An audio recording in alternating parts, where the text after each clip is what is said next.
एक जैसी किस्मत लिखवा के लाई हैं अनुपमा माँ और बेटी छोटी, यानी कि छोटी अनु, और हिम्मत भी। नमस्कार दोस्तों, स्वागत है आपका आपके अपने चैनल हंग्री स्पिरिट्स में। हंग्री स्पिरिट्स देख रहे सारे दर्शकों का मैं अंजू शर्मा दिल से स्वागत करती हूँ। आज आध्या को हॉस्पिटल कॉरिडोर पे मम्मी मम्मी कहते चिल्लाते देखकर बहुत दुख हुआ दोस्तों। और आध्या के इस दुख को जब महसूस किया तो पूरा आध्या का जीवन जो है आंखों के सामने आ गया। अनाथ आश्रम का जो 6-7 साल का जीवन था वो तो कैसा होता है हम सब जानते हैं। बच्चे हमेशा अपने पेरेंट्स को सीख करते रहते हैं कि माँ बाप मिल जाए, माँ बाप मिल जाए। मगर जो 7 साल के बाद का जीवन हमने देखा, वो जीवन एकदम ऐसा था जिसमें कोई भी बच्चा टूटता बिखरता सब कुछ होता। और ऐसे ही अगर हम अनुपमा का जीवन देखें तो उसमें भी वैसा ही था। मगर ना आध्या ने हिम्मत हारी ना अनुपमा ने। तो इन मां बेटी पे बात तो करना बनता है क्योंकि दोनों की किस्मत एक जैसी। पहले वही निवेदन, जिन्होंने अभी तक चैनल को सब्सक्राइब नहीं किया है कर लीजिए, साथ में दोस्तों बेल आइकन दबाइएगा ताकि आपको हमारे वीडियोस के नोटिफिकेशन मिलते रहे। अनुपमा ने शादी के बाद ये सब चीजें फेस की। ये कहानी ही उसके बाद शुरू होती है। जो भी कुछ सहा, जो भी कुछ हुआ शाह हाउस में उस 26 साल में, वो अनुपमा ने रोते रोते ही काटा। फिर भी उसमें हंसी लेके आई, फिर भी उसमें त्योहार लेके आई, फिर भी उसमें अपने परिवार में जीवन लेके आई, मगर प्रताड़ित होती ही रही। जो लोग शुरू से धारावाहिक देख रहे हैं वो अनुपमा की पीड़ा को जानते हैं। अनुज उसकी जिंदगी में आया। अनुज ने उसकी जिंदगी में प्यार के रंग भर दिए जो अनुपमा ने कभी देखे ही नहीं थे। और अनुपमा ने अनुज से इतना प्यार किया कि कभी खत्म ही नहीं हो सकता। बट वहां पे भी हर्डल्स ही हर्डल्स, बरखा आ गई, मालती आ गई और बहुत कुछ हुआ। अनुपमा ये दूसरी बार अपने जीवन को दांव पे लगा चुकी है, मौत के मुंह में जा चुकी है। अमेरिका वाला सब पीड़ा हमने देखी है। और अगर आध्या की बात करें तो आध्या ने इतनी छोटी उम्र में इतना सब कुछ देख लिया। आज आध्या जो कॉरिडोर में अनुपमा के लिए रो रही थी, कुछ साल पहले या कुछ महीने पहले कह लो, वो श्रुति के लिए रो रही थी कि मेरी श्रु मुझे चाहिए। उसको वहां पे भी मां के जाने का ही गम था कि मेरी मां, मेरी श्रु मां मेरे से दूर हो जाएगी।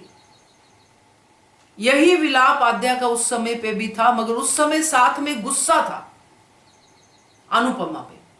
मगर आज उसके मन में अनुपमा के लिए विलाप है और अपनी गलतियों का एहसास है। आज आध्या धुल चुकी है उस पश्चाताप के साथ जो उसको आज हो रहा है। मगर फिर भी इस बच्ची की जिंदगी में सुख तो कहीं भी नहीं दिखाई दे रहा। छोटी थी तो माया मां जिंदगी में आ गई बर्बाद करने के लिए। माया मां की मौत हुई, उसके झटके इसको लगे जो उसको पैनिक अटैक शुरू हो गए। उसके बाद इस चीज का फायदा उठाया उन दुश्मनों ने जो अनुज और अनुपमा के दुश्मन थे, क्योंकि उनकी छोटी से तो कोई दुश्मनी नहीं थी। खास करके अनुज के दुश्मन, क्योंकि अनुज को प्रोटेक्ट करने वाली अनुपमा थी, इसलिए अनुपमा को रास्ते से हटाना था। और अनुज की सबसे बड़ी जो उसके लिए प्रॉब्लम रही, उसकी दौलत, उसकी जायदाद। अब बरखा तो उस लेवल पे खेलती रही, मगर इसमें उस बच्ची का क्या कसूर हुआ?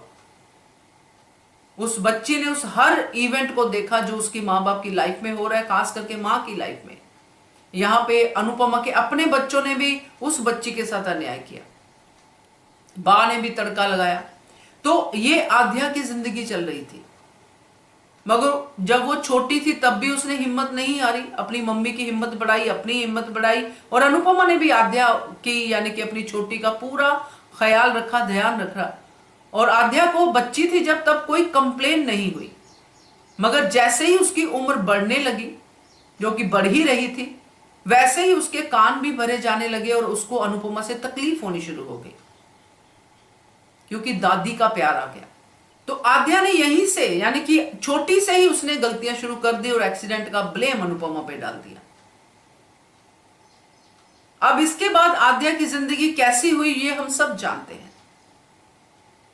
पैनिक अटैक्स और एक बबल सा उसने क्रिएट कर लिया हैप्पीनेस का अपने इर्द गिर्द।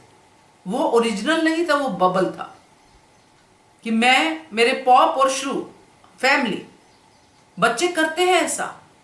आद्या ने भी किया, मगर उसमें आद्या ने इतनी नफरत भरी कि एक दिन वो बबल फूट गया।